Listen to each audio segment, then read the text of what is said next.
Bienvenue à ce culte, bienvenue à cette rencontre.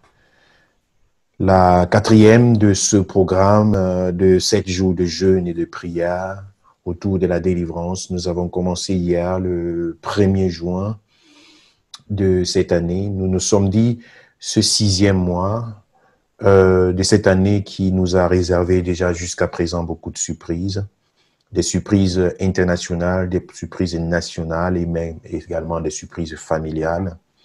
Nous voulons mettre l'accent dans ce que nous pouvons faire le mieux, c'est la prière. Il y a des choses que nous ne pouvons pas influencer par notre intelligence, nos capacités, notre potentiel physique, mais que pourtant nous pouvons influencer par notre positionnement spirituel. Nous croyons fermement que la vie chrétienne n'est pas une vie de nonchalance, elle n'est pas une vie de, voilà, pour remplir les formalités. J'écrivais un bouquin il y a de cela quelques années au sujet de un syllabus au sujet de la délivrance. Et pendant que j'étais en train de concevoir les pages de ce syllabus, j'ai rencontré une jeune sœur qui m'a donné un témoignage qui moi, m'a marqué parce que j'ai écouté ce témoignage avec un élan, un regard sur la délivrance. Elle disait, euh, elle avait l'habitude de voir des chrétiens, des enfants de Dieu, aller à l'église, prier, passer des nuits de prière, faire des moments de jeûne. Et pour elle, elle avait pitié, elle ressentait de la pitié dans son cœur lorsqu'elle voyait de telles personnes, parce qu'elle se disait, à quoi ça sert?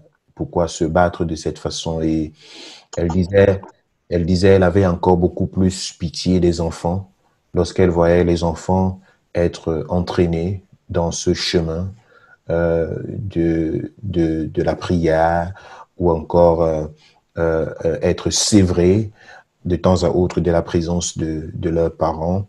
Donc elle voyait ça vraiment très, très dommage. Mais jusqu'à ce qu'elle rencontre le Seigneur et qu'il y ait un déclic dans sa vie et qu'elle passe de la religiosité à la pratique de la vie chrétienne. Alors elle donne ce témoignage, elle dit, c'était comme un voile.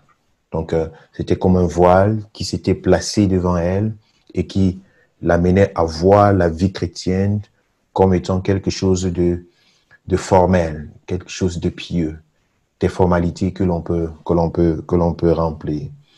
Eh bien, dans ma conception de la délivrance, j'ai compris que beaucoup de chrétiens peuvent avoir ce voile de vivre une vie chrétienne sous forme de formalisme et même dans des églises dites réveillées. Dans tous les cas, dans les églises classiques que nous connaissons, les églises de l'époque ancienne qui subsistent jusqu'à aujourd'hui, je m'abstiens de donner les noms. C'est beaucoup plus du formalisme, c'est beaucoup plus de la religiosité. Et cela, il n'y a pas de différence entre la vie chrétienne et, et une vie selon le monde, selon les accords de ce monde. Il est très important que le voile soit ôté. Il est très important que la prière soit ôtée. Il est très important que le déclic se passe et que l'on passe, quitte cet état de formalisme, cet état des pharisiens, cet état de scribe, pour entrer dans cette dimension dans laquelle le Seigneur a entraîné ses disciples avec un élan de vivacité dans la vie chrétienne. Pour Jésus, il n'était pas venu juste pour remplir les formalités sur la terre. C'est pourquoi il reprenait les scribes et les pharisiens avec avec, parfois avec beaucoup de dureté. Il avait un zèle dans son cœur qui le dévorait. Imaginez lorsqu'il est entré dans le temple et qu'il se rende compte que la maison de son père, qui était destinée à une maison de prière, avait subitement été transformée en lieu de commerce. Cela a provoqué en Jésus une colère sainte et il a dit assez, c'est assez. Il n'a pas attendu. Il n'a pas continué, il n'a pas commencé à faire des débats. Il ne s'est pas mis au pupitre pour faire des discours. Il est passé à l'action. Il a dit, ça doit être détruit. Ce qui s'est établi pour pouvoir détourner le peuple de Dieu, pour pouvoir détourner le peuple, détourner l'objectif de l'Église, doit être renversé. Mais aujourd'hui, c'est déplorable de voir que certains chrétiens font de leur vie un lieu de commerce, un lieu d'échange, un lieu de débat, un lieu de débat parfois qui n'a pas de vie, un lieu de réflexion qui n'a pas de vie. C'est pas que les débats et les réflexions ne sont pas importantes, mais il faut passer à l'action. Il faut que le nom du Seigneur soit glorifié. Il faut que la puissance de l'Éternel soit manifeste. Il faut que les gens, lorsqu'ils arrivent quelque part, qu'ils sentent qu'ils sont dans la maison du Seigneur. Celui-là qui veut rencontrer d'autres personnes, qui veut vivre d'autres atmosphères, doit se retrouver dans ces atmosphères-là. Mais ici, là, c'est la gloire de Dieu qui se manifeste. Ici, c'est la puissance de l'Éternel qui descend. Ici, c'est le nom du Seigneur qui est glorifié. Ici, c'est la maison de prière. Donc Jésus ne donnait pas, il ne donnait pas de temps à perdre. Il ne donnait pas d'autres options. Et c'est pourquoi il était rempli de cette sainte colère pour rétablir le nom du Seigneur. Je crois que Dieu veut que la vie chrétienne soit une vie vivante. Il ne veut pas que nous puissions être là, nous cajoler avec les démons. Non. Il faut que lorsque la parole de Dieu est prononcée, que Satan se sente mis à nu et à découvert. Il faut qu'il quitte sa zone de confort. Il faut que la maison soit une maison de prière. Il faut que le temple soit le lieu là où, quand les gens courent à gauche, à droite, quand ils viennent, c'est pour retrouver une restauration spirituelle. C'est pour se ressourcer. Ils ne vont pas aller faire des débats à gauche, à droite et revenir se retrouver dans le lieu de la prière et se retrouver dans une atmosphère de débat. C'est pas de ça qu'il s'agit. Jésus avait dans son cœur que ici, au moins ici dans ce temple, pendant que les gens vont se battre à gauche, à droite et ils sont fatigués, il faut que lorsqu'ils reviennent ici, que ce soit le lieu de ressourcement, que ce soit le lieu pour puiser la sauce, que lorsque les gens ont cherché la solution à gauche, à droite et n'ont pas trouvé, que lorsqu'ils reviennent, que ce soit le lieu de la solution. Bien-aimé dans le Seigneur, il s'agit non seulement d'un temple, il ne s'agit pas seulement des 4 murs, mais il s'agit de l'être humain, il s'agit du chrétien. Le chrétien doit être une boule vivante. Le chrétien doit être une arme vivante. Le chrétien doit être semblable à un charbon ardent. Un charbon ardent. Un charbon ardent. Quand je suis un charbon ardent, bien aimé dans le Seigneur, un charbon ardent, les mouches ne vont pas se déposer. Quand le charbon est brûlant, malgré la puanteur qui peut être autour, les mouches vont venir rôder autour de ce charbon ardent à cause de la puanteur qui est autour. Mais aucune d'entre elles, au péril de sa vie, ne se déposera sur ce charbon ardent. Le chrétien doit devenir ce charbon ardent. Il doit devenir une boule bouillante, un élément nuisible pour le diable. Un élément nuisible pour le diable. Et il en est de même non seulement pour le chrétien, mais également pour l'Église. Pas en tant que temple, pas en tant que construction, mais en tant que peuple de Dieu. Il faut que l'Église se lève. Il faut que la puissance de Dieu soit manifeste. Il faut que l'on quitte l'état du formalisme pour entrer dans l'état de la manifestation de la puissance de Dieu. L'apôtre Paul dit, nous ne prêchons pas seulement en parole, mais en manifestation de la puissance de Dieu. Bien-aimé dans le Seigneur, le temps est venu. Le temps est venu. Le temps est venu. Et la Bible dit, le monde attend la manifestation des fils de Dieu. C'est une réalité auquel nous sommes confrontés et devant laquelle nous devons nous tenir sur la base et sur l'autorité que nous avons reçue, sans que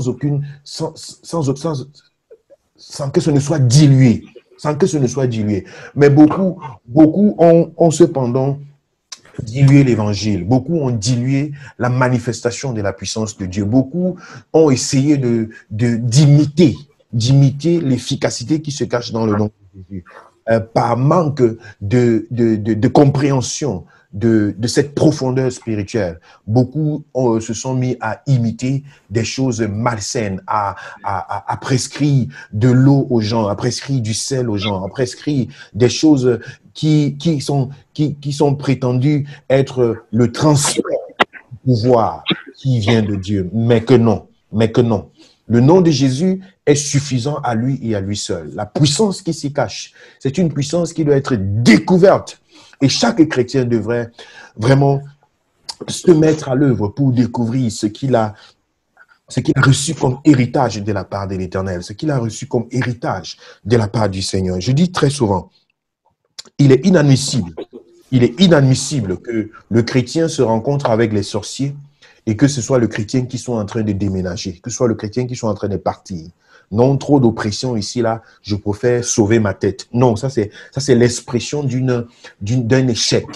C'est pas toi qui dois fuir Satan. Le milieu là où tu es, ce n'est pas toi qui dois fuir ce milieu-là. Non, pas du tout.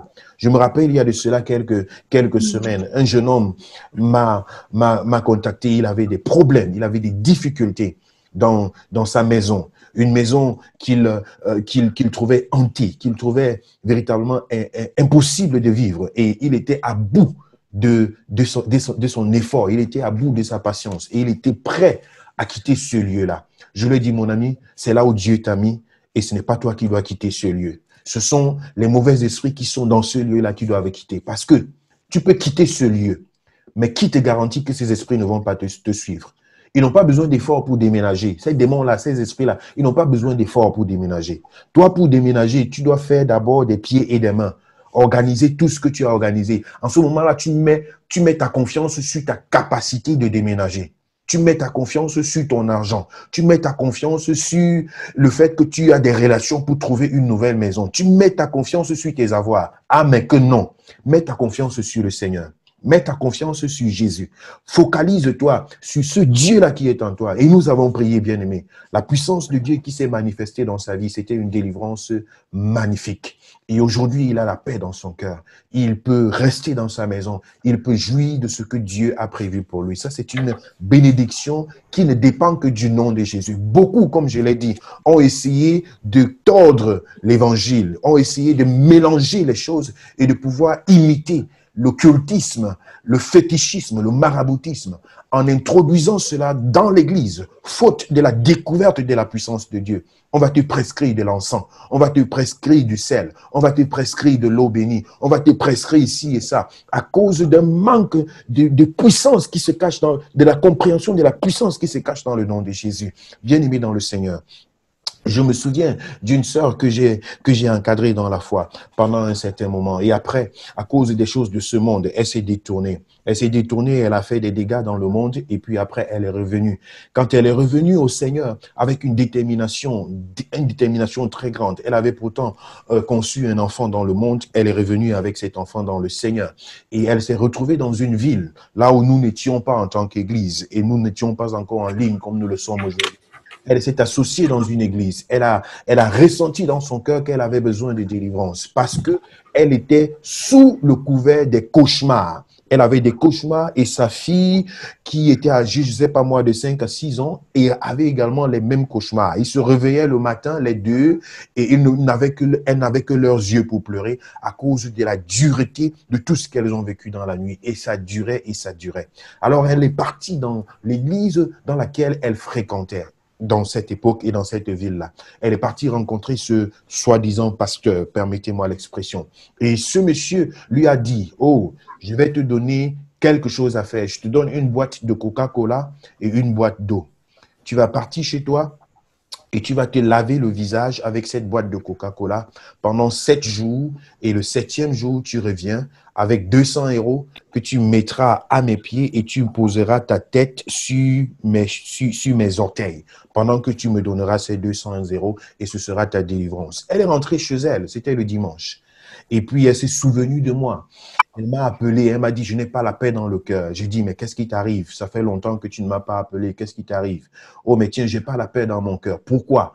Parce que hier, je suis parti dans mon église, j'ai rencontré cet homme et voici ce qu'il m'a donné, voici ce que je vis depuis quelques mois, ainsi de suite. Je pleure dans mon cœur, je veux la délivrance.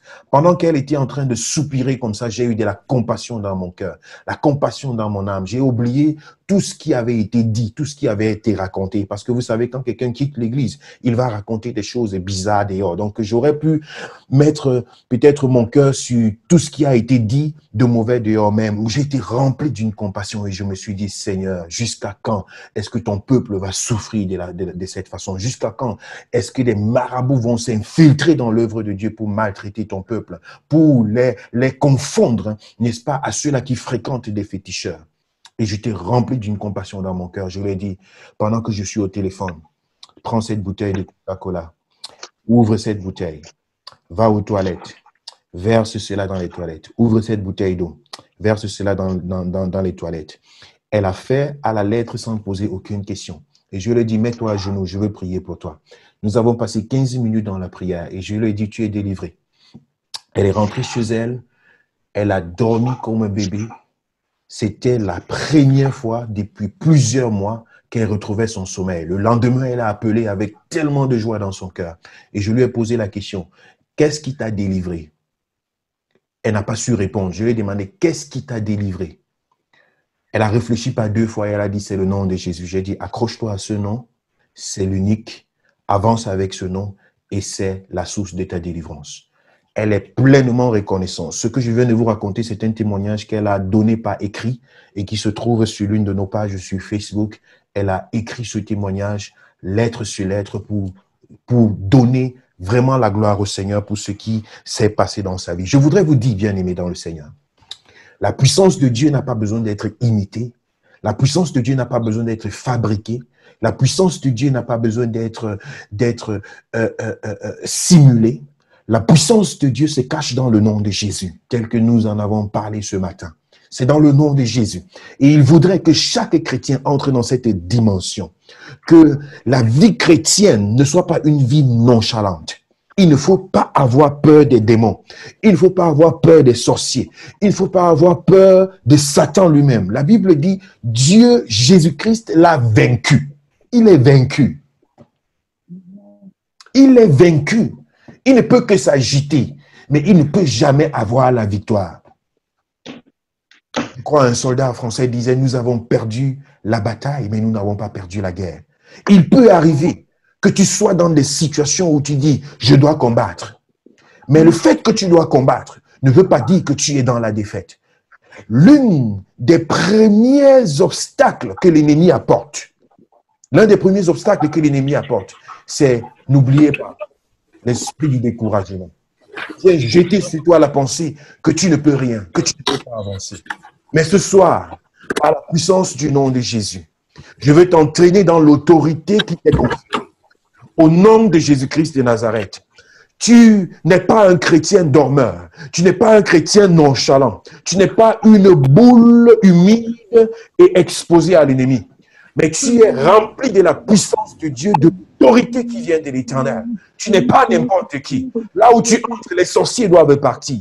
Là où tu entres, les démons doivent chercher leur route. Là où tu entres, ta famille doit être délivrée. Là où tu entres, l'ennemi doit plier bagage. Ce n'est pas toi qui dois te déplacer, ce sont eux qui doivent se déplacer. Leur place est dans les lieux arides. Ta place est sur cette terre. Tu es un habitant de cette terre. Aussi longtemps que Jésus n'est pas encore revenu. Il dit, la terre est son marchepied. Et toi qui es citoyen de la cité céleste, ce lieu t'appartient. Et tu prends possession de tes possessions. Et l'ennemi ne peut pas te mettre en débandade. Au nom de Jésus-Christ de Nazareth. Bien-aimé, tu as la puissance. Tu as le pouvoir, tu as l'autorité. Cette parole est très simple. Je ne cesserai de la rappeler. Marc chapitre 16, verset 17. Il dit, voici les miracles qui accompagneront ceux qui auront cru. C'est une vérité, bien-aimé dans le Seigneur. Lorsque tu crois au Seigneur, le miracle s'accomplit. Et l'un des premiers miracles, c'est que à mon nom, ils chasseront les démons. Waouh! Waouh! Waouh! Mais pourquoi Jésus met ça comme étant le premier miracle? Parce qu'il sait que c'est ce qui est par évidence. Que lorsque Satan a essayé de prendre le contrôle sur une situation, que toi, tu sois l'élément qui le met mal à l'aise. Et je voudrais vous dire, je vous enseignerai là-dessus dans l'une de nos séances des vendredis. On parle de la délivrance, mais on doit suffisamment parler de l'autodélivrance. On parle de la délivrance, mais on doit suffisamment parler de l'autodélivrance. L'autodélivrance, c'est au moment où toi, tu as compris que tu as de l'autorité, que tu as de la puissance. En ce moment-là, bien-aimé dans le Seigneur, tu ne dépends pas d'un homme. Je le répète encore. En ce moment, tu ne dépends pas d'un homme. Tu ne dépends même pas de Chibi. Quand tu as ton autorité en main. Quand tu sais ce que c'est que l'autodélivrance. Quelqu'un ne va pas venir te faire le chantage pour dire que je vais prier pour toi et tu vas me donner ta voiture. Tu vas me donner les 3 terrains que tu as. Tu vas faire ceci, tu vas... Parce que beaucoup sont tombés dans cette captivité. Beaucoup sont tombés dans cette dépendance. Beaucoup sont tombés dans cette erreur. Et aujourd'hui, ils ont peut-être été délivrés des marabouts, mais ils sont devenus captifs des hommes. Ils sont devenus captifs des hommes, des êtres humains qui ne sont faits que d'os et de chair et qui n'ont sur eux que peut-être une certaine grâce de la part du Seigneur, mais une grâce qui est à ta disposition. Il faut que tu comprennes que cette autorité est à ta disposition. Il faut que tu comprennes que tu peux être ton propre prophète. Il faut que tu comprennes que tu peux être ton propre prophète. Il faut que tu comprennes que ce miracle, c'est un miracle qui est à ta disposition. Que lorsque les démons viennent vers toi dans la nuit, tu peux te lever et proclamer le nom de Jésus. Il faut refuser cette dépendance. Bien aimé, j'ai été choqué dans mon cœur. Hein. Il y a de cela quelques années, je ne sais pas, ça fait pas longtemps, 2 ou 3 ans, j'étais en Afrique, et j'ai entendu un monsieur dire, « Oh, mais si un démon vient vers toi, n'appelle pas le nom de Jésus, appelle mon nom. Et moi, je vais venir dans ton rêve pour combattre pour toi et appeler le nom de Jésus. » J'ai dit, abomination. Abomination. Mais ça va jusqu'à là parce que des gens aiment dépendre d'autres personnes. La source de notre force, la source de notre puissance, c'est caché dans le nom de Jésus et dans son nom seul. Dans son nom seul. Le serviteur de Dieu que je suis, nous avons pour devoir de motiver le peuple, de servir de tremplin, pour dire, bien-aimés, nous avons découvert quelque chose, venez puiser. Nous avons découvert un chemin, venez vous abreuver. Venez recevoir ce dont vous avez besoin, afin d'être des ambassadeurs partout là où vous allez partir, pour votre propre vie et pour votre entourage. Afin que le nom du Seigneur soit proclamé, afin que le royaume de Dieu puisse avancer. Aucune dépendance humaine ne domine sur ta vie au nom de Jésus. Ni celle des marabouts, ni celle des hommes, ni celle de qui que ce soit sur ta vie. Tu es libre et tu appartiens à Jésus-Christ. Aucun humain ne peut dominer sur ta vie. Reçois cette autorité et reçois cette puissance. La grâce de Dieu est sur ta vie. Au nom de Jésus-Christ. Oh, hallelujah. Je crois que la grâce de Dieu est ici. Sa présence est là. Glory Jesus. Amen. Je viens de parler pendant plus d'une vingtaine de minutes de quelque chose que je n'avais pas prévu. Mais je m'en vais essayer de vous présenter un passage biblique qui va nous introduire dans ce que Dieu a pour chacun d'entre nous. Nous parlons ce soir de certains signes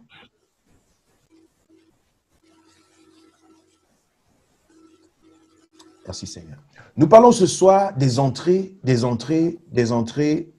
portes d'entrée que des démons utilisent très souvent pour s'infiltrer dans la vie de certaines personnes. Mais je veux vous lire d'entrée de jeu le livre de Genèse au chapitre 9. Genèse au chapitre 9, je vais lire quelques passages, quelques versets. Vous pouvez juste le noter et vous restez dans cette atmosphère de prière. La puissance de Dieu est ici, sa grâce est là. Genèse chapitre 9, à partir du verset 22, il y a quelque chose de particulier qui se passe ici. Cham, père de Canaan, vit la nudité de son père et il le rapporta dehors à ses 2 frères. Alors Sem et Japheth prirent le manteau, le mirent sur leurs épaules, marchèrent à reculons et couvrirent la nudité de leur père.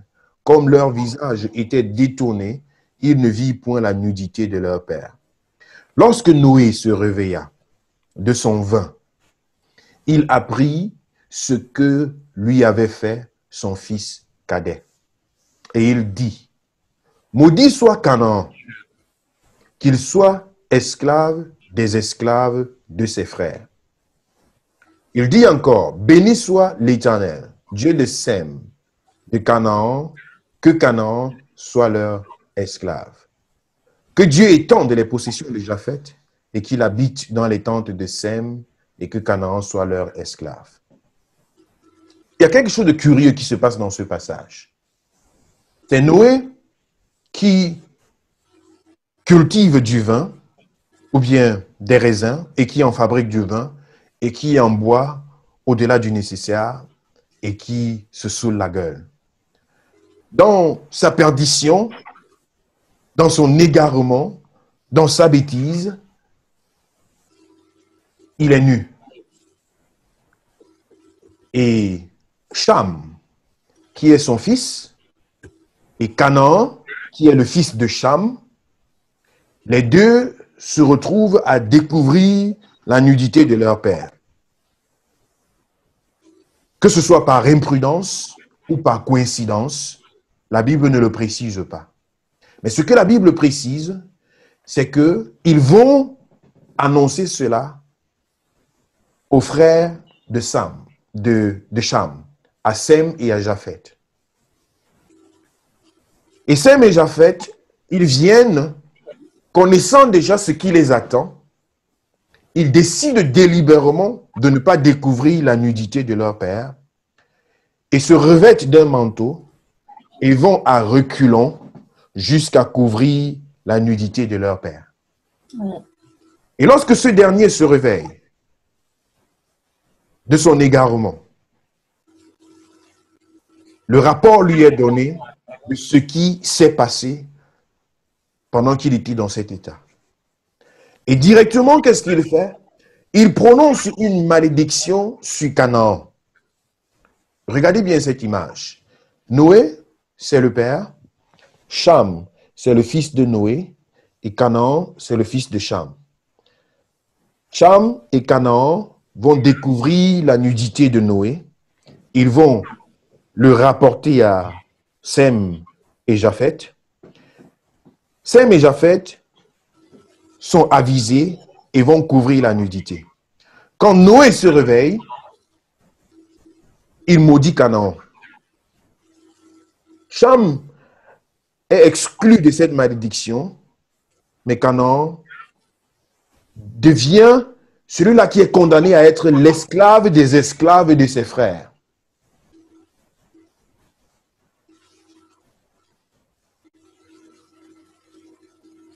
Donc ici, on voit qu'une porte a été ouverte et qu'une malédiction a été la conséquence de cette porte qui a été ouverte.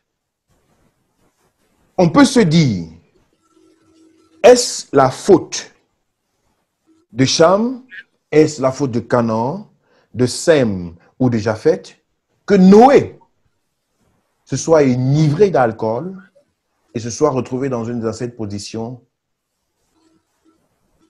d'humiliation? La réponse, c'est non. Mais quand il se réveille, à cause de ce qui s'est passé, à cause de ce qui s'est produit autour de lui, il se retrouve en train de prononcer des paroles de malédiction contre Canaan.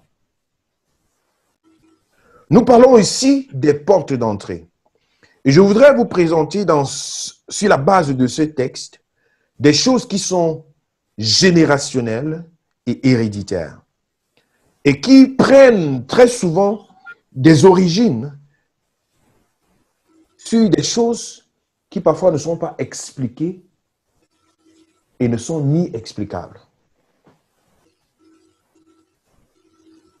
Dans nos familles, que ce soit en Europe, que ce soit en Afrique, que ce soit en Asie, même en Allemagne, il y a des pratiques qui se sont faites dans l'époque ancienne par les parents, les grands-parents, les aïeux, mais qui finissent par avoir des conséquences prononcées contre les générations qui viennent et les générations que nous sommes.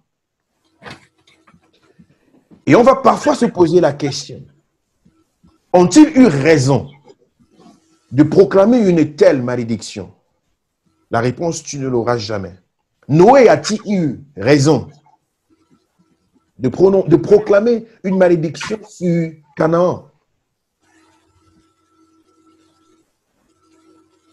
Cette réponse, tu ne l'auras pas.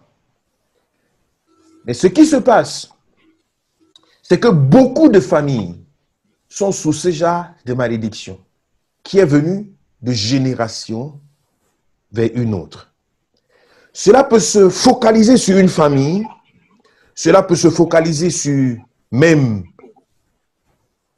un village, une région, C'est pourquoi vous allez constater certaines tendances de comportement suivant des régions. Lorsque tu vas regarder toute l'Afrique, et en particulier l'Afrique centrale d'où nous venons, sans parler précisément du Cameroun, du Gabon et tout ce qui est au centre là, vous allez vous rendre compte qu'il y a un esprit fort de jalousie mélangé à de la sorcellerie, un désir profond de souhaiter que le voisin n'avance pas, que le voisin ne prospère pas. C'est-à-dire une gêne profonde lorsque le voisin entend que l'enfant de la voisine vient d'avoir son bac, vient d'avoir un visa, vient d'avoir un travail. Il y a une jalousie profonde qui naît dans le cœur, automatiquement. Et cela se répercute dans les villages et dans les familles polygamiques et dans l'Afrique. Cela se voit également. Même dans la politique. On se rend compte que la concurrence est destructive. Que l'un ne veut pas que l'autre avance. C'est chacun qui veut être le seul et le deuxième doit être à 2 kilomètres de toi. Ça, c'est un esprit que nous pouvons voir s'étendre et prendre ses ailes sur l'Afrique.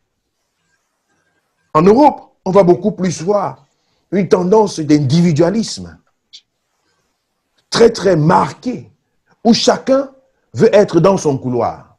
Personne ne s'occupe de l'autre. Tu réussis, c'est ton problème. C'est bien comme tu as réussi. Tu échoues, c'est ton problème. Il y a d'autres structures qui vont t'aider lorsque tu as échoué. Chacun pour soi, chacun est focalisé de façon égoïste sur soi-même. Et personne ne veut jeter un coup d'œil à gauche ou à droite.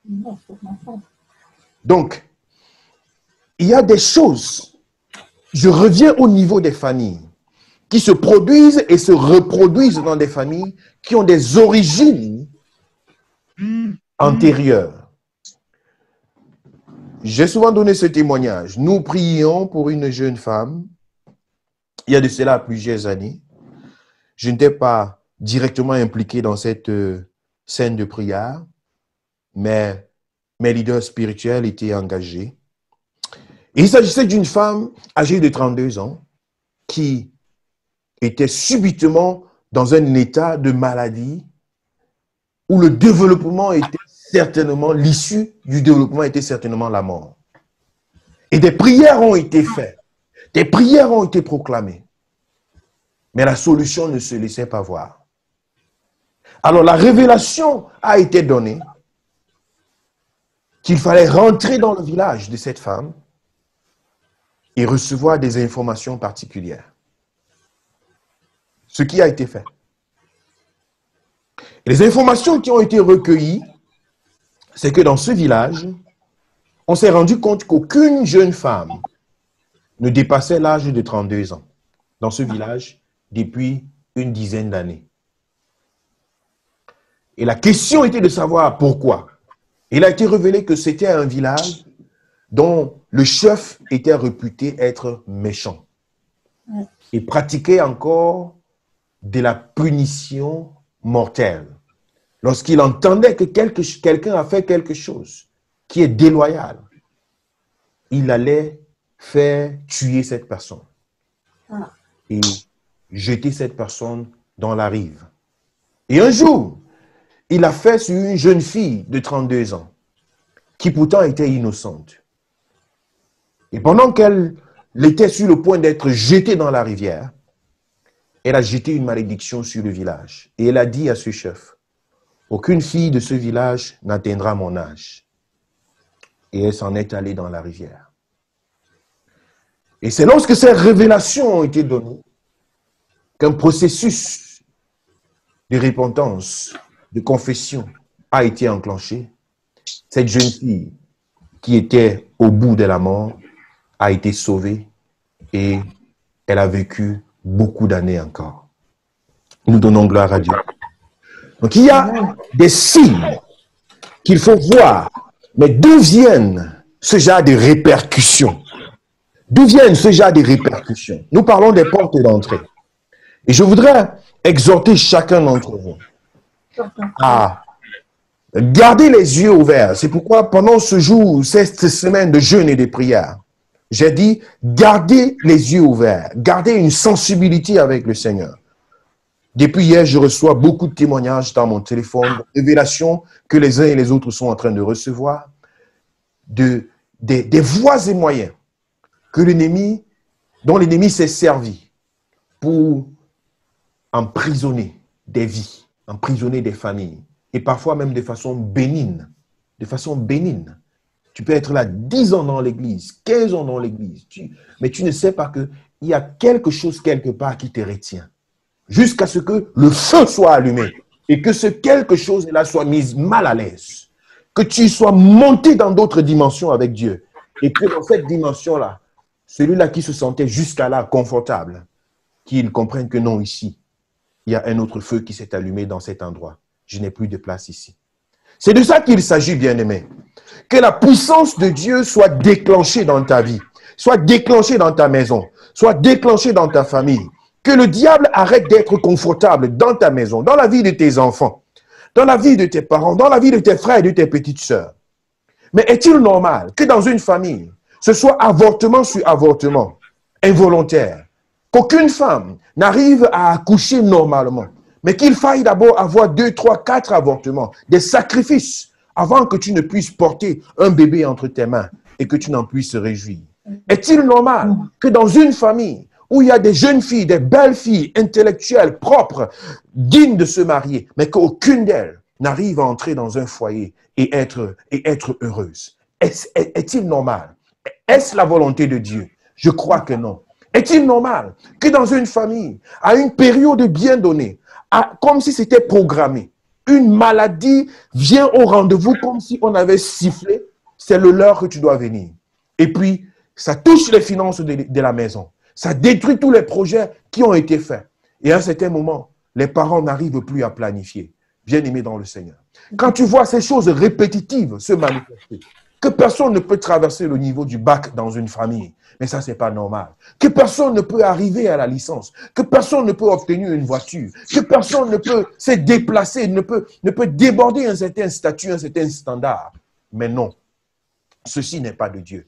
L'ennemi jette parfois des malédictions dans des familles pour les retenir en arrière. Ça, c'est l'une des portes que le diable, que les démons utilisent pour s'infiltrer dans des vies et apporter des destructions. Mais je voudrais te dire, bien-aimé dans le Seigneur, du moment où tu as reçu Jésus-Christ dans ta vie comme Seigneur, peu importe la grandeur, peu importe l'étendue de la malédiction qui aurait été prononcée sur tes ancêtres, tes aïeux et qui je ne sais. Cela s'arrête à ton niveau. Je dis cela s'arrête à ton niveau. Au nom de Jésus-Christ de Nazareth. Regardez ce qui s'est passé dans la vie de Rahab. Malgré qu'elle était prostituée, elle était sous la lignée de la malédiction. Elle était sous la lignée de... C'était fini pour elle. Mais si vous lisez dans Hébreux chapitre 11, le verset 31, la Bible nous dit, c'est par la foi que Rahab, la prostituée, fut sauvée. Son statut a changé tout d'un coup. De façon inexplicable. Son statut a changé. Et la Bible nous dit dans le livre d'Éphésiens chapitre 2, nous étions pécheurs, nous étions égarés dans nos fautes, nous étions égarés dans nos iniquités, nous étions condamnés. Mais par son sang, il nous a fait grâce. L'acte dont les ordonnances nous condamnaient, il les a cloués à la croix du calvaire. Bien-aimé dans le Seigneur, si tu n'as pas Jésus, tu es malheureux. Mais avec Jésus, tu as tout ce qu'il faut. Avec Jésus, tu as un défenseur. Tu as un avocat auprès du Père. Tu as un avocat qui peut parler contre Satan. Vous savez, il y a des choses, quand Satan sort ses cartes et qu'il a raison sur certaines choses. Je vous l'ai dit dernièrement. Quand Satan a raison sur certaines choses, Dieu étant un Dieu de justice, il ne peut rien faire à cause du fait qu'il est un Dieu de justice. Lorsque Satan sait qu'il a sa chose là-bas, c'est ce qu'il fait. Mais bien aimé, si à côté de Satan, c'est-à-dire à la droite de Dieu, pendant que Satan, l'accusateur, vient pour accuser. Vous vous rappelez de ce qu'il a fait au sujet de Job. Il a accusé pour essayer d'avoir accès. Mais lorsque Satan essaie de t'accuser, oh, tu as un avocat auprès du Père. Je dis, tu as un avocat auprès du Père. Il s'appelle Jésus-Christ de Nazareth. Il s'appelle Jésus-Christ de Nazareth. Son sang a coulé sur la croix du calvaire pour te sauver, pour te laver, pour te purifier, pour te délivrer, pour te donner ce dont tu as besoin, afin que tu puisses entrer dans de plus grandes dimensions avec lui. Oh, qu'il est merveilleux ce Jésus. Qu'il est merveilleux ce Seigneur. Qu'il est doux ce Maître en qui nous croyons et en qui nous avons toute notre confiance. Et celui-là qui ne nous abandonnera jamais. Il est merveilleux ce Seigneur. Il est merveilleux celui-là qui dit un mot et la chose s'accomplit. Il est merveilleux celui-là qui ouvre une porte et personne ne peut fermer. Il est merveilleux celui-là qui arrête les malédictions de génération en génération. Bien-aimé dans le Seigneur, je prie que l'Éternel ouvre tes yeux, que tu arrives à discerner. Qu'est-ce qu'il y a autour de toi? Qu'est-ce qui se passe? C'est quoi cette porte? C'est quoi cette infiltration de la part de l'ennemi? Veux-tu permettre que cela se reproduise sur ta génération, sur la postérité qui va venir après toi? Ou veux-tu te lever pour mettre fin à cette circulation? Et c'est le souhait de mon cœur, que tu puisses mettre fin à cette circulation. Et pour le faire, il faut que tu te lèves dans la prière. Oui. Que tu te lèves dans la prière, que tu discernes qu'est-ce que Dieu veut, que tu puisses entrer dans cette atmosphère que Dieu est en train de mettre à ta disposition. Au nom de Jésus-Christ de Nazareth, je voudrais confesser sur ta vie ce soir. Je voudrais confesser sur ta vie ce soir, par la puissance du nom de Jésus. Par la puissance du nom de Jésus, par la puissance du nom de Jésus, par la puissance du nom de Jésus, par la puissance du nom de Jésus, toute malédiction forgée contre toi, de la part de tes parents, de la part de tes ancêtres, toute malédiction est annulée ce soir, par le nom de Jésus. Ils ont dit que tu n'avanceras pas, mais je te déclare ce soir, tu seras la tête et non la queue. Ils ont dit que tu n'auras pas d'enfant, mais je te dis ce soir, tu seras multiplié sur cette terre. Ils ont dit que tu n'avanceras pas, mais je dis ce soir, il n'y aura pas de limite devant toi. Au nom de Jésus-Christ de Nazareth, je te transporte dans ta destinée. Au nom de Jésus, je te transporte dans ta destinée. Au nom de Jésus, je te transporte dans ta destinée. Reçois ta délivrance. Au nom de Jésus-Christ de Nazareth, que la gloire de l'Éternel te transporte dans sa présence et que tout ce qui te retient en arrière, que toute parole qui est prononcée contre toi, toute réclamation dans le monde des ténèbres, qui parle contre ta vie, que cela s'arrête ce soir. Au nom de Jésus-Christ, que toute voix qui crie contre ta vie, toute voix qui crie contre ta pensée, toute voix qui crie contre tes finances, toute voix qui crie contre ta santé, que cette voix se taise ce soir. Au nom de Jésus. Au nom de Jésus. Glory Jesus. Karababa. Bokoshi karababo. Ostoloboshi. Ostoloboshi. Bababo. Shakaba. Ostoloboshi. Oh, la gloire de Dieu est manifeste. La présence de Dieu est manifeste. La présence de Dieu est manifeste. Au nom de Jésus, au nom de Jésus, les liens sont dénoués. Les liens sont dénoués ce soir. Les liens sont brisés ce soir. Les liens sont brisés ce soir. Au nom de Jésus. Les liens sont brisés ce soir. Au nom de Jésus. Les liens sont brisés. Les liens de la malédiction sont brisés. Les liens de la malédiction parentale, ancestrale sont brisés. Au nom de Jésus. Au nom de Jésus. Au nom de Jésus. Au nom de Jésus. Le temps où l'on disait, les parents ont mangé des raisins et les enfants et les dents des enfants se sont grincées. Ce temps-là est révolu. Ce temps-là est révolu. Ce temps-là est révolu. Cette circulation de la malédiction est rompue ce soir par la puissance du nom de Jésus. Par la puissance du nom de Jésus. Par la puissance du nom de Jésus. Par la puissance du nom de Jésus. Bien-aimé, reçois ta liberté ce soir. Reçois ta visitation ce soir. Reçois ta liberté ce soir. Reçois ta visitation ce soir au nom de Jésus. Contre toute poursuite d'origine héréditaire. Au nom de Jésus-Christ, au nom de Jésus-Christ, au nom de Jésus-Christ, tu as remarqué cela dans ta vie, qu'à une certaine période donnée, à un certain moment donné, comme au son de la cloche, quelque chose se produit toujours dans ta vie pour te retenir en arrière, pour te barrer la route, pour t'empêcher d'avancer. Mais aujourd'hui, l'Éternel met fin à ces choses. Aujourd'hui, l'Éternel vient mettre fin à ces choses. Il vient te donner un vêtement nouveau. Il vient te donner un revêtement nouveau. Il vient te donner un vêtement nouveau. Il vient te donner une nouvelle identité. Au nom de Jésus-Christ de Nazareth. Merci Seigneur. Merci Seigneur. Merci pour ce que tu fais. Merci pour la grâce que tu manifestes, Père, ce soir. Merci pour la présence dont tu fais don à tes enfants ce soir. Au nom de Jésus-Christ de Nazareth. Merci Seigneur. Alléluia. Bien-aimés dans le Seigneur, nous venons de voir comment l'ennemi utilise des liens héréditaires pour pouvoir apporter des signes d'esclavagisme sur la vie des enfants et de la postérité qui vient.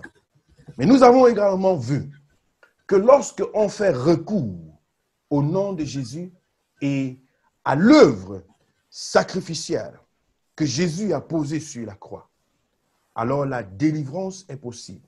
Si Rahab, malgré son état de prostituée, a su trouver grâce aux yeux du Seigneur, aux yeux de Dieu, et a pu échapper à la malédiction qui devait tomber sur Jéricho, à plus forte raison, toi.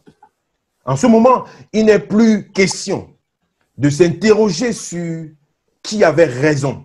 Est-ce Noé, est-ce Sam, est-ce Canaan qui avait raison? Cela n'a plus de valeur.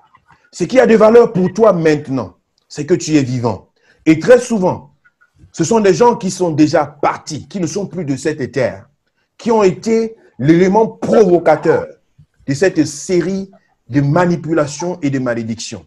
Alors, passer le temps à s'interroger sur leur vie et sur le pourquoi et sur le comment ne te donnera pas de solution.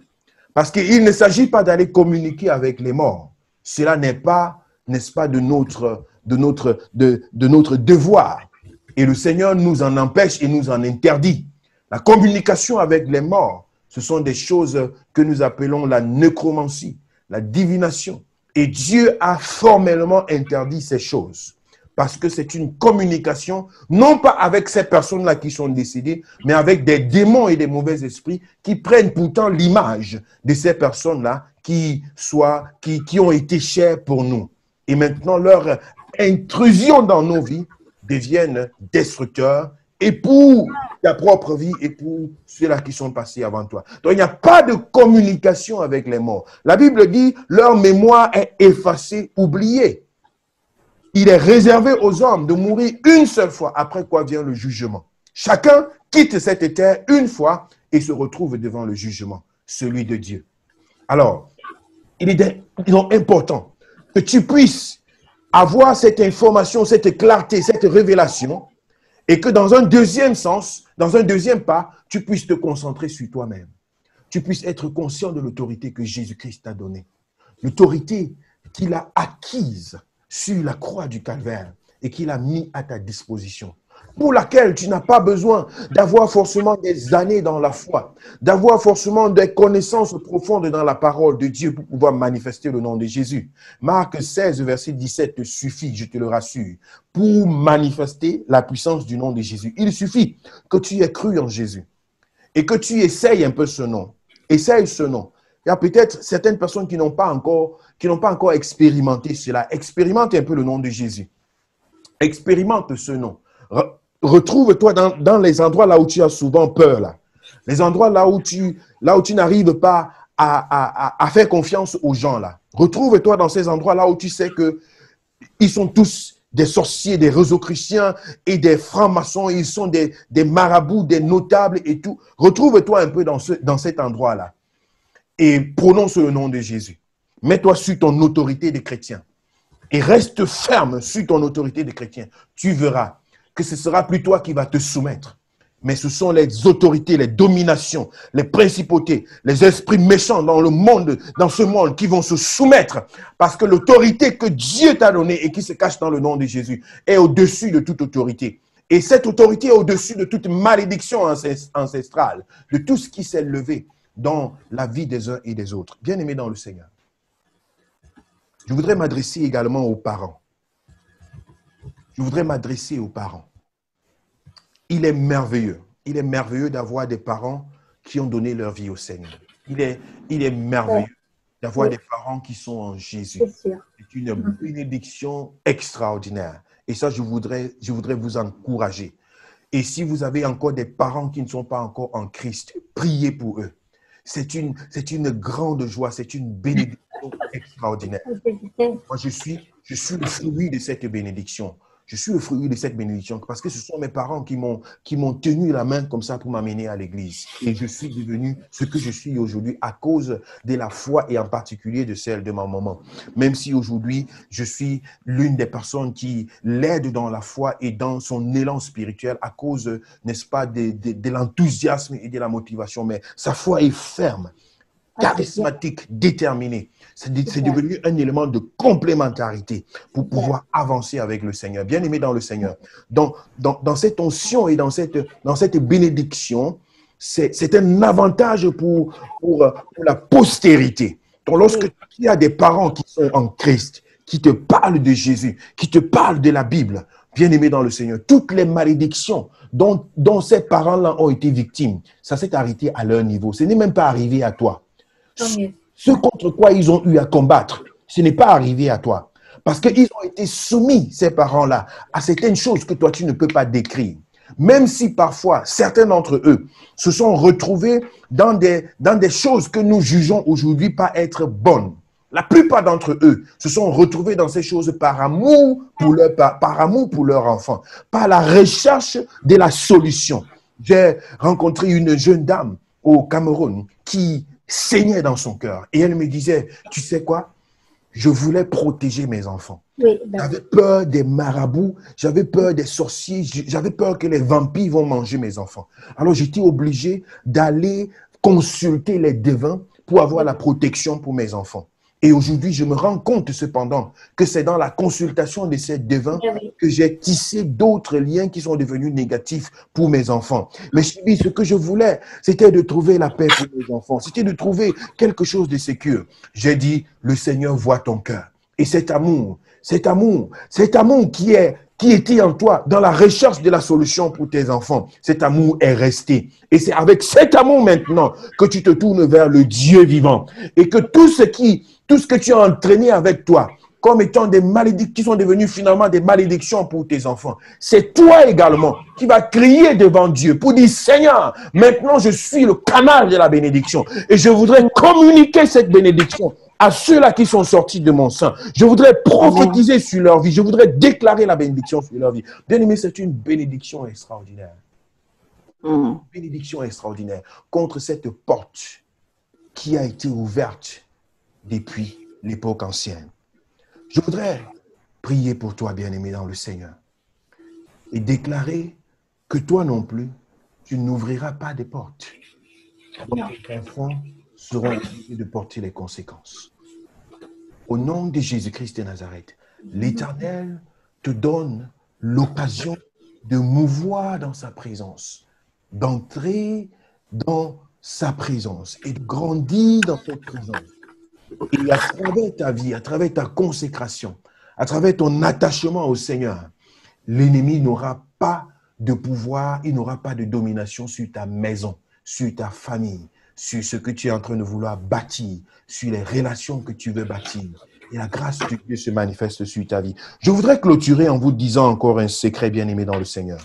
Le mariage, l'alliance matrimoniale, est l'une des choses qui associe ces deux liens dont je viens de parler. C'est-à-dire de Noé vers Cham, vers Canaan, et qui descend jusqu'à une alliance avec une autre génération, une autre postérité, d'un certain Noé, Cham, Canaan, et ils reviennent ensemble. C'est pourquoi nous avons dit hier qu'à travers la connexion charnelle de l'union entre deux corps, il y a une certaine transmission, n'est-ce pas, des partages spirituels.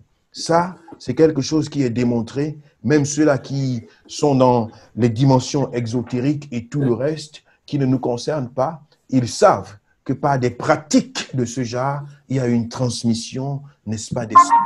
Alors, lorsque des personnes viennent ensemble pour entrer dans une alliance matrimoniale, le mariage, ce n'est pas seulement l'association de deux personnes, mais c'est l'association de deux familles.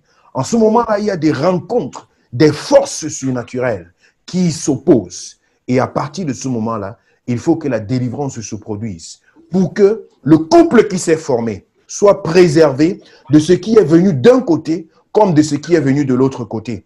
Que la famille qui est appelée à être unie, à être fondée par Dieu, parce que c'est Dieu qui fonde le mariage. Il dit, il n'est pas bon que l'homme soit seul. L'homme quittera son père et sa mère, s'attachera à sa femme et les deux deviendront une seule chair. Donc, lors de l'association d'un mariage et d'une famille, Dieu veut établir une nouvelle relation. Dieu veut établir une nouvelle association, quelque chose de sain, quelque chose de pur, quelque chose qui ouvre une nouvelle voie à ceux-là qui sont appelés à marcher dans la présence de Dieu. Et c'est de cette façon-là qu'une garantie est donnée à ceux-là qui vont venir après, à ceux-là qui sortent de cette génération et de ceux-là qui viennent de cette postérité. Bien-aimés dans le Seigneur. C'est à ça que je voudrais encourager chacun. Il faut être sensible aux orientations du Saint-Esprit en ce qui concerne les générations desquelles nous sommes venus et de pouvoir s'associer de façon, j'allais dire, sous la couverture du Seigneur, de rechercher une conviction qui vient de Dieu. Et lorsque même cette conviction-là n'est pas là, il faut que la relation soit épurée par le Seigneur. C'est très important. C'est pourquoi la débauche, l'impudicité, la fornication sont des choses qui sont naturellement des instruments entre les mains de Satan et qui ne devraient pas être mentionnées, n'est-ce pas, dans la vie d'un chrétien. À chaque fois que de telles choses se produisent, il faut se rendre compte qu'il y a une alliance qui a été tissée et qui doit être brisée afin que l'on entre dans une nouvelle alliance. Et c'est pourquoi il faut davantage être sensible dans ces relations dans lesquelles les uns et les autres peuvent entrer dans le cadre du mariage. Bien-aimés dans le Seigneur, nous sommes arrivés presque à terme de cette rencontre, de cette séance d'enseignement de ce soir. Nous avons, n'est-ce pas, martelé sur l'héritage. L'héritage qui est une porte d'entrée des mauvais esprits dans la vie de quelqu'un, dans la vie d'une famille, dans la vie d'une génération. Cet héritage qui est parfois, nous nous sommes concentrés sur l'héritage qui est provoqué par une malédiction, un jet de sort. Un jet de sort qui est parfois, n'est-ce pas, qui se produit dans des familles à tort ou à raison. On peut se demander, Noé, dans sa position, avait-il raison de se réveiller de sa sottise et de pouvoir jeter des malédictions sur les enfants qui sont sortis de son propre sein? On ne saurait donner une réponse lucide à cela. Et c'est de cette façon exactement que nos parents, nos aïeux, ceux qui sont passés avant nous, ont eu leur culture, leur façon d'être, leur conception à eux. À cause d'un certain comportement, à cause d'une certaine émotion, à cause d'une certaine situation dans laquelle ils se sont retrouvés, ils ont peut-être prononcé telle ou telle phrase. Il y a d'ailleurs même des parents et surtout des mamans qui ont l'habitude de jeter des paroles négatives et elles le jettent même de façon automatique. Et à la fois sur leurs enfants et même parfois à la fois sur elles-mêmes. Mais tu ne seras rien. Continue comme ça, là, ta vie, là, telle que tu es en train d'aller, là, tu ne vas pas aboutir. Hein. Ah, tu penses même que tu vas te marier un jour. Ce n'est que les enfants des autres qui sont bien, hein, les miens. Ma vie n'a pas de sens. Ma vie n'a pas de sens. Ce sont des paroles qui sont parfois dites dans l'inconscience, mais qui sont enregistrées dans le monde spirituel et qui deviennent à la fin des obstacles dans la vie personnelle et dans la vie des générations que l'on a devant soi, de la postérité qu'on a mis sur cette terre. Il faut faire attention à ce genre de paroles. Et je voudrais vous dire, si vous avez des parents, des personnes, même pas seulement des parents, mais même des personnes, des amis autour de vous, des personnes autour de vous qui passent leur temps à prononcer des paroles négatives sur vous, même par amusement, il faut chaque fois répudier ces paroles-là. Il faut proclamer le contraire. Non, je ne suis pas appelé à échouer, je vais réussir. Non, je ne suis pas appelé à mourir dans cette maladie, non. Cette maladie-là, c'est vrai que pour les autres, ça les amène à la mort, mais moi, ça ne m'amènera pas à la mort. Ce n'est pas ma maladie. C'est une maladie. Donc, ce n'est pas mon mal de tête. Non, je n'ai pas acheté ce mal de tête-là. C'est vrai que ça me suit depuis quelques années, mais ça ne m'appartient pas. Il faut commencer à confesser. Il faut commencer à déclarer parce que ce genre de paroles, s'il a de l'effet de génération en génération, à plus forte raison, lorsque c'est toi-même qui déclares ces paroles. L'effet est grandiose, l'effet est puissant. Bien-aimé dans le Seigneur. Je m'en vais clôturer cette rencontre avec le cœur plein de joie de ce que Dieu est en train de faire. J'ai reçu beaucoup de révélations de la part de plusieurs d'entre vous depuis hier, de ce que Dieu est en train de faire, de ce que Dieu est en train de se manifester, des yeux spirituels que Dieu est en train d'ouvrir, des choses qui étaient restées cachées jusqu'à présent dans vos maisons, dans vos familles, dans votre entourage. Et sur cette base-là, la prière est manifestée, la délivrance est produite et nous donnons gloire au Seigneur. Je voudrais vous rappeler encore qu'il ne faut pas laisser que le diable se sente confortable en votre présence. Que les zones de confort que Satan a su créer dans vos maisons, dans votre entourage, dans vos vies, autour de vous, que cela n'ait plus lieu d'être, que cela soit détruit, que cela soit enlevé. Et comment est-ce que cela peut se faire?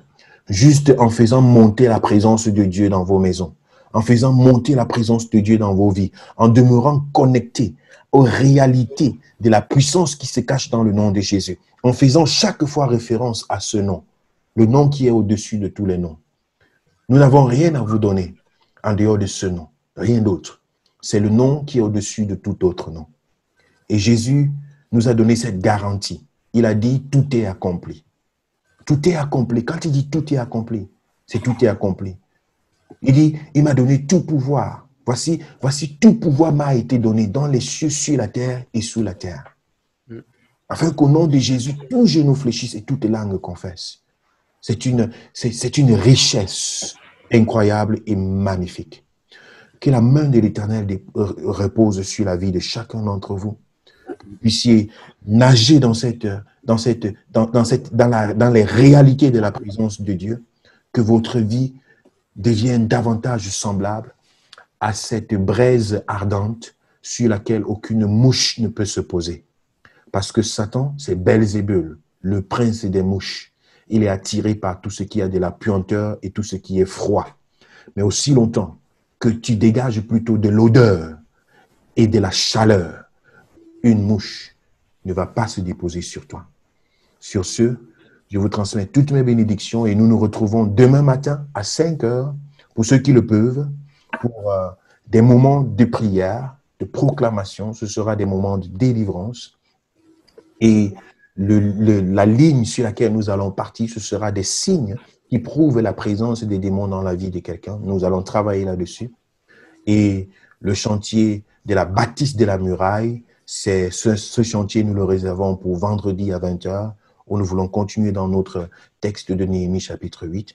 Je vous enverrai tout à l'heure dans le forum WhatsApp un lien Doodle, parce que j'ai remarqué qu'il y a plusieurs personnes qui ont besoin d'entretien personnel, d'entretien tête-à-tête. J'en ai eu environ 4 ou 5 personnes aujourd'hui pour des entretiens personnels.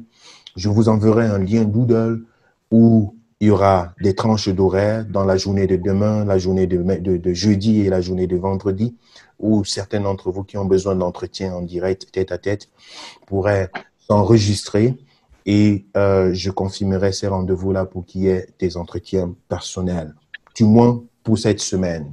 Si le rendez-vous est plein, ne vous faites pas de soucis. Nous aurons d'autres occasions, mais pour cette semaine, c'est ce que j'ai prévu. Le Seigneur a permis également que je sois en congé professionnel pour cette semaine afin que ce programme soit fait.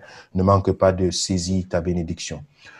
Je sais que plusieurs d'entre vous ont certainement des témoignages et des choses à partager. Je voudrais vous laisser le soin de le faire certainement par message. Je vais lire juste quelques messages qui ont été écrits ici dans le groupe Zoom, en fait dans le chat. Je voudrais réagir à cet enseignement, écrit Michel. Je voudrais réagir à cet enseignement. En premier lieu, Chibi a abordé le show de certaines églises, le show que certaines églises font en échange de grosses offrandes. Je l'ai vécu à Lille, chez M.U, au prétexte que la délivrance a un prix en second lieu. Chibi dit qu'on dépend de l'autre, le soi-disant délivreur. C'est vrai, car quand on est dans le désarroi, on est prêt à tout pour sauver la personne en danger de mort. J'en ai fait l'expérience et cela m'a coûté très cher et on est pris dans un engrenage dont il est difficile de sortir et l'argent s'enfuit. Donc, l'argent fuit de tous les côtés. Ça, c'est un témoignage merveilleux. Et vraiment, que Dieu te bénisse, Michel. Ça, c'est le partage de tes expériences qui vont davantage galvaniser nos cœurs. Je vais le partager directement dans notre forum. Que Dieu te bénisse. Et je vois qu'il y a eu quelques réactions après cela. Que Dieu vous bénisse. Pour ceux d'entre vous qui ont d'autres réactions à cause du temps, nous sommes dans une période de jeûne. Demain, j'ai eu un enregistrement d'environ 11 personnes à la date d'aujourd'hui. Donc, j'allais dire 9 personnes. Donc, hier, c'était 13 personnes qui étaient en jeûne. Aujourd'hui, il y en avait 11. Demain, il y en a 9. Il s'agira de Élie Le Baumier, Émilienne, Marcel Flore, Fallon, Caroline, Roseline, Sandrine, Élise et moi-même. Donc, nous sommes 9 pour la journée de demain. Donc, nous sommes dans une semaine de jeûne et prière et puis chacun peut s'enregistrer pour 1, 2, 3, 4, 5, 6, 7 jours selon son besoin. Bon, aujourd'hui, nous sommes déjà en train d'achever le deuxième jour. Donc, il y en a encore 5 devant nous et nous sommes dans cette atmosphère de prière et de délivrance. Que la grâce de l'Éternel se repose sur la vie de chacun d'entre vous. Que vos maisons, vos lieux de résidence, vos chambres à coucher soient des lieux de repos. Que l'ennemi ne trouve pas accès. Que la grâce de l'Éternel se manifeste. Que le nom de Jésus devienne davantage une réalité dans vos vies. Que ce soir même, le Seigneur vous montre des signes que c'est de lui qu'il s'agit et qu'il est sur le point de vous entraîner à la finalité de votre délivrance. Pour ceux d'entre vous qui sont dans des combats spirituels ardents, rudes, je prie que Dieu vous montre un signe ce soir. Un signe qui vous attestera que malgré la difficulté, malgré le chemin qui est devant vous, la finalité sera la victoire. Que ce signe vous soit donné en guise d'encouragement, en guise de détermination. Et que Dieu ouvre les yeux des uns et des autres. Tous ceux qui sont sous une quelconque malédiction parentale, héréditaire, et qui ne savent ni le comment ni le pourquoi. Que les yeux soient ouverts, que la révélation vous soit donnée, et que cette grâce qui se manifeste pendant cette semaine, qu'elle se déploie dans vos vies. Recevez la paix du Seigneur et recevez sa grâce dans le nom de Jésus. Amen. Chibi, c'est possible? Oui. Chibi, c'est possible, je m'explique, Claude. Il y a Roland avec son mari qui sont connectés, ils ont été du mal pour le faire, ils ont été en retard. Est-ce que vous pouvez juste leur dire un petit mot? D'accord, je les prends. C'est le pasteur Patrick voilà. et son épouse Rolande. Que Dieu vous bénisse. Je me réjouis de vous avoir avec nous ici. Ma joie est grande. Vous êtes la bienvenue. Vous êtes la bienvenue. Je vais activer votre microphone juste pour vous souhaiter cette bienvenue. J'essaye de... C'est bon là? Voilà, c'est bon. Nous vous avons. Bon. Bienvenue, pasteur. Bonsoir, frère. Bonsoir. Bienvenue. Bonsoir, Patrick. Bonsoir, Voilà. Bonsoir. La joie est la nôtre de vous avoir parmi nous. Gloire à Dieu. Amen, amen. Voilà. Donc, je pense que c'est dans cette atmosphère que le Seigneur veut que nous puissions nous développer, que nous puissions entrer dans cette dimension de l'exercice de sa puissance et de sa grâce. Nous sommes contents pour votre présence et pour le don de Dieu qui est en vous. Voilà, tout ce que vous accomplissez au sud de la France.